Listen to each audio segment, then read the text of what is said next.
দেখেন সারা পৃথিবীতে তারা রাজনীতিতে নাক গলায় কেন? আওয়ামী লীগ সরকারকে নিয়ে মার্কিন প্রশাসনের মূল আপত্তির জায়গা কোথায় ছিল?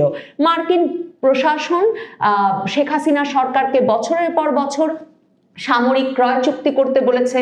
শেখ হাসিনা সরকার জিসোমিয়া আকসা চুক্তি করতে রাজি হয় নাই। মার্কিন যুক্তরাষ্ট্র শেখ হাসিনা সরকারকে একমাত্র মার্কিন যুক্তরাষ্ট্র থেকেই এলএনজি সহ সকল জ্বালানি কিনতে বলেছে। শেখ হাসিনা সরকার তাতেও বাগড়া দিয়েছে। এমনকি যে সেন্ট মার্টিন দ্বীপ সহ নানা জায়গায় অবাধে চলাচল কিংবা ঘাঁটি তৈরি এসব বিষয়েও মার্কিন যুক্তরাষ্ট্র আর আওয়ামী লীগ সরকারের মধ্যকার বিরোধ নিয়ে শেখ হাসিনা নিজেই প্রকাশ্যে বহুবার কথা বলেছেন। কাজেই এই যে দেশে দেশে রাজনীতিতে মার্কিন যুক্তরাষ্ট্র মূলত নাক গলায় এ কারণে যে তারা মনে করে যে রাজনীতিটা এমন হতে হবে যেটা তাদের বাণিজ্যের পরিবেশকে নির্বিঘ্ন করবে, কোনো রকম ঝামেলা হবে না। এবং সে কারণে এখন তাদের আবার আওয়ামী লীগকে ফিরিয়ে আনতে আগ্রহ। কারণ মনে করে দেখেন 2025-এর এপ্রিলে গাজায় ইসরায়েলি হামলার প্রতিবাদে সারা বাংলাদেশে ইসরায়েলি মার্কিন পণ্য বর্জন শুরু হলো। ইসরায়েলি মার্কিন প্রতিষ্ঠানের নামে নানা প্রতিষ্ঠানে মানে বাটা, কেএফসি সকল প্রতিষ্ঠানে ভয়াবহ ভাঙচুর লুটপাট ঘটলো।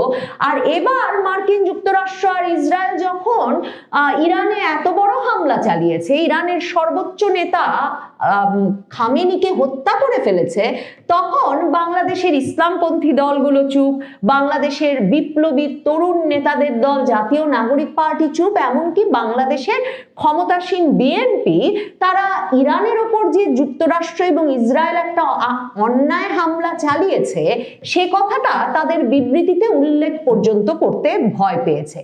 এমন পরিস্থিতিতে মার্কিন প্রতিনিধি বাংলাদেশে এমন একটা রাজনৈতিক পরিস্থিতি চান যেখানে মার্কিন যুক্তরাষ্ট্র বিরোধিতা থাকবে না, অবাধে মার্কিন পণ্য বিক্রি করা যাবে এবং কোনোভাবেই জঙ্গিবাদ উগ্রবাদের বিকাশের মাধ্যমে পরিস্থিতিটাকে এমন অস্থিতিশীল করে তোলা যাবে না যেই পরিস্থিতিতে মার্কিন যুক্তরাষ্ট্রের যে বাণিজ্য সম্ভাবনা গড়ে উঠেছে এই চুক্তিটার মাধ্যমে সেই চুক্তিতে কোনো বাধা সৃষ্টি হয়।